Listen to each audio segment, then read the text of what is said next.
Yo, what is up, gamers? It's Raichu, Pia, Vincent, whatever you want to call me, and you're in for a hell of a video today.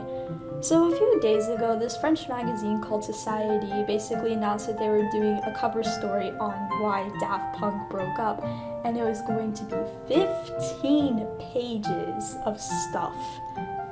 Yep, 15 pages.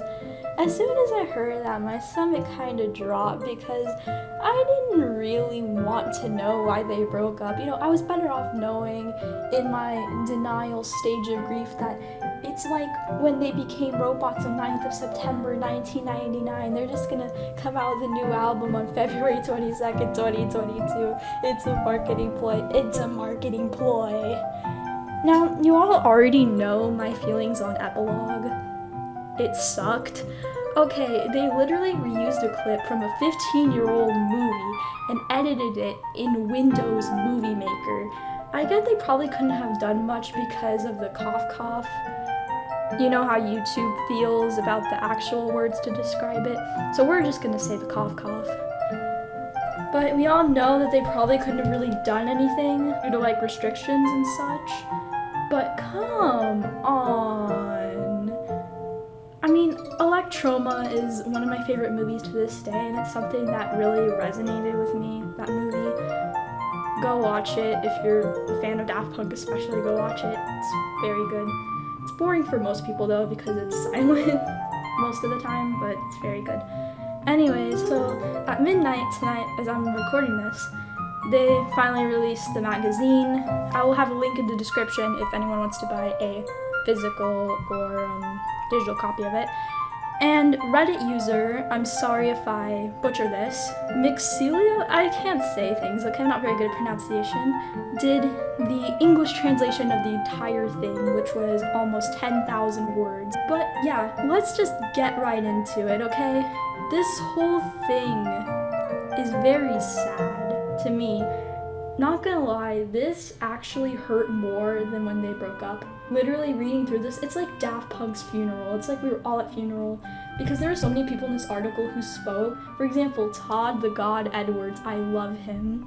He spoke out about this. You know, he worked with Daft Punk twice, once in 2001's Discovery, and then the other time for 2013's Random Access Memories. And also, he was named, if you listen to Homework from Daft Punk Teachers, where they name all their inspiration, Todd Edwards was in there, and they've been his friend for years. And all these people speaking about stuff. So first of all, let's start off with the basic things.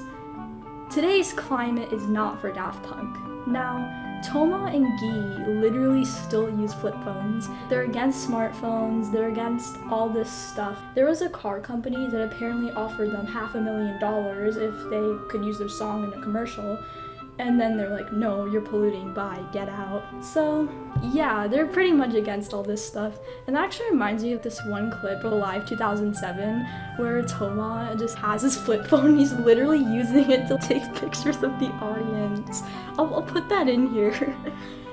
That's what that reminds me of, like, first instant thing. I don't know why, that was actually funny to me. Like, during the midst of my tears while reading through this, that was actually funny. But yeah, you don't really see Toma. The last time Toma logged into his Twitter account was 2009, okay? They don't really use social media. They're not really into that stuff. Look, listen to Human After All. That whole album is basically talking about how technology is going to ruin us. That's what Human After All is if you listen to that album. Yeah, you're not gonna see them making, this is literally the words of the article, you're not gonna see them making Get Lucky 2 and doing the TikTok dance to it. That would be funny as hell though, that would be funny as hell. I would love that, but today's climate is just not for them. They wouldn't really advertise on social media. And also, I don't think the Daft Punk store is gonna come back because I know someone emailed someone from like Daft Punk customer support and they were like, oh yeah, the store is back or whatever, shortly after Epilogue, like it's gonna be back. But there's this one person in the article who I forgot what it was, but they were like, oh yeah, you can just like become one of those bands like does like merchandising or whatever and doesn't really make music. And then Toma was like, no, we're not gonna do that. So that's one thing, that today's climate is just not for them. And then this is where we get to the real meat of this article. Guy Manuel de Homem Christo. Now, Guy-man is a very private person. He never really speaks during interviews. He's always super shy. Like, I think I relate to Toma, like my humor and stuff. He's a little bit outgoing. I'm outgoing with people I'm close to, like in general. Speaking to people I don't really know, I'm just really shy. I'm like Guy-man. I'm like mixed with both of them. But Guy-man has not been doing so good. Around 2010, when they were making Tron Legacy, if you don't know, Daft Punk did the soundtrack for that movie, and they actually appeared for a little bit in the movie, at the DJ booth during the part where Derez plays, and you can even see them without their helmets for a split second in the promotional music video for Derez, and also the robots appear in the beginning too. But around 2010, when they were making Tron Legacy, Guy-man divorced his wife, and subsequently his son and daughter were with his wife. Now, I don't really know how divorce works in France. Divorce between countries varies. Some countries, like the US, you get this weird thing where, you can have visitation custody or whatever. In some countries, you get divorced and the mother automatically gets the kid. It's really different in France, but they said in the article that he lives alone now with a French bulldog. Oh, this is so sad. Like, he lives alone with a French bulldog, so I'm assuming his wife got the kids.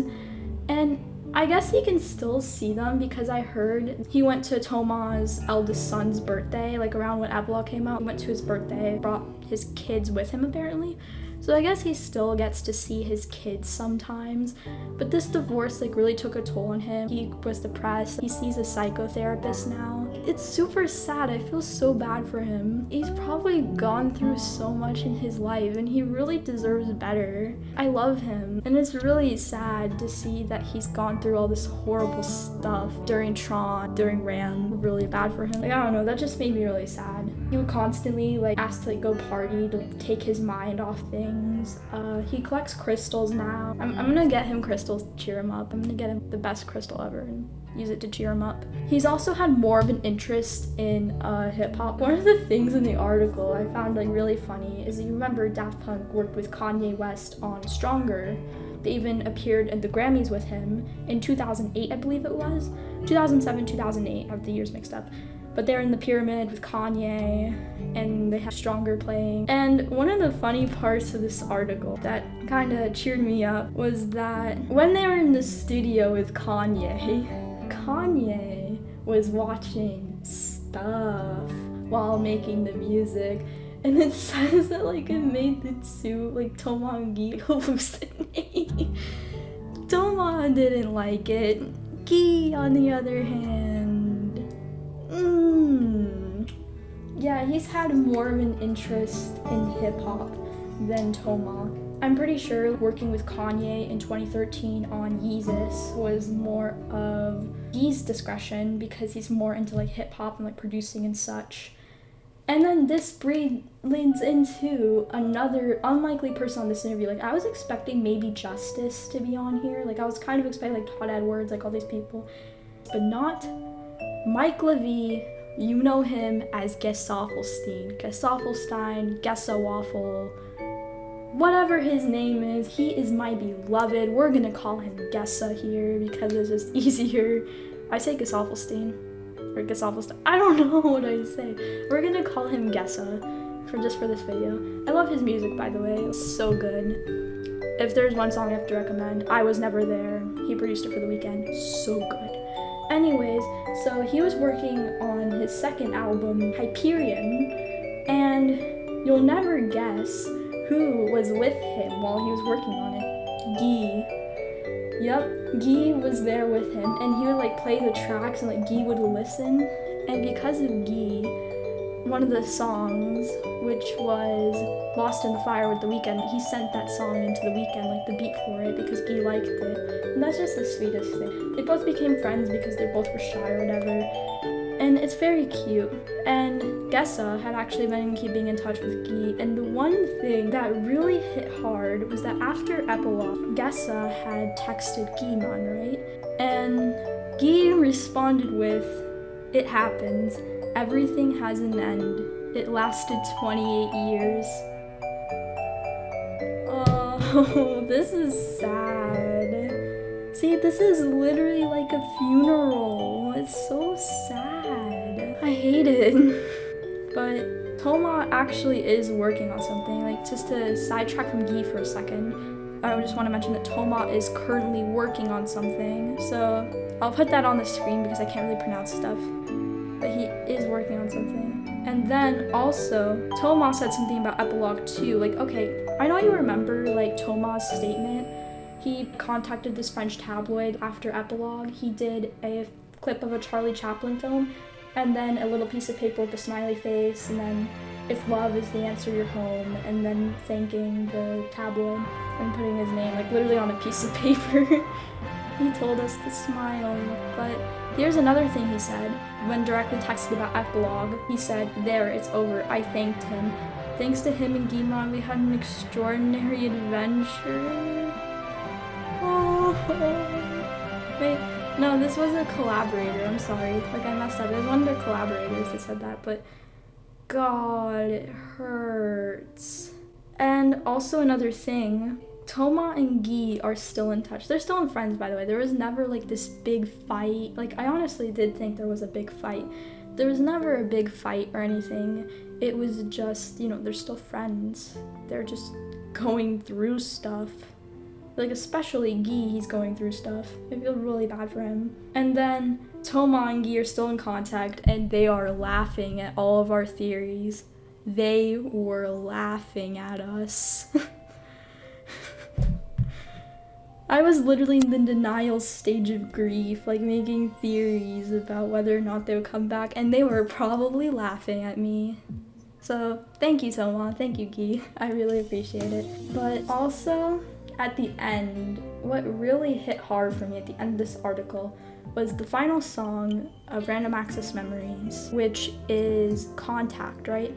That was a work with DJ Falcon, who has worked with Toma before on the Roulette record label that Toma used to have, you know, for Together, the song Together, and also the other song So Much Love to Give, which was released on Roulette. But at the end, they say that at the end of this track, the speakers were in the studio, unique machines in the world and made to measure, finally gave out. It was so intense, he says. With Toma, we did not speak. We arranged a knowing smile, turned off the studio lights, and left. The faithful hears in this a farewell message left by his friends. I think they knew. I think they were starting to know. I'm never gonna be able to listen to Contact the same way again. Like, I don't think I'm ever gonna be able to listen to Touch. Like, now that I think about it, Touch, Within, and Game of Love were probably inspired by Guimond's divorce. I'm almost certain of it, that his divorce had a say in, like, more of the melancholy songs there, and maybe even some of the more melancholy songs in Tron Legacy. But, oh, it's sad. So, also, Guimond still has Creedamore, which is his record label. Like, Toma's record label doesn't exist anymore. It was liquidated. But Creedamore still exists. And his friend that he works on Creedamore with, I can't pronounce his name. His first name's Eric, I can't pronounce his last. But they said that they were actually, like, still working on songs for Creedamore. I mean, I do know that Guy has still been producing. The last song that he produced was Hurt Me on the Weekend's My Dear Melancholy. He produced with Gesaffelstein, but he wanted to be uncredited, so it wasn't put on there. I don't really think that Daft Punk as a project will really return. I do know that they were planning one final tour. We all kind of already knew that Alive 2017 was going to happen. They just didn't have the budget for it.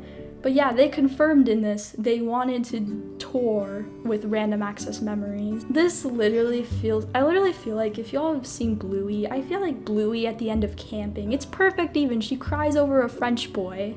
This is how I feel right now. This is even worse than Epilogue, because it's pretty much confirmed that they're never coming back. I mean, the most important thing to me was that they're still friends. But it just immensely hurts, especially to know that Guimond's not doing well. I would much rather Guy put himself first over Daft Punk or like anything really. He deserves the best, and I hope that he and his dog are doing well right now. And I hope that Toma and his family are doing well too. It's just overall a pretty sad situation. Like I said, this feels like a funeral. And I'll also leave a link to the Reddit English translation of the Society article over there. It's quite a bit of a read. It is 10,000 words, but it's a very good read. I recommend you read the whole thing. And yeah, to sum it up, Daft Punk broke up because 1, today's age is just not for them. They're not really they don't really like the technology or whatever. And 2, Guimon's been going through stuff and they both have their interests. Toma's into film, Guy is into like producing for like hip hop and stuff. That's really it. As always, I hope you all enjoyed this video. That wasn't really me explaining why Daft Punk broke up, just more so my thoughts and my ranting. But regardless, I hope you did enjoy. Have a wonderful day. Bye.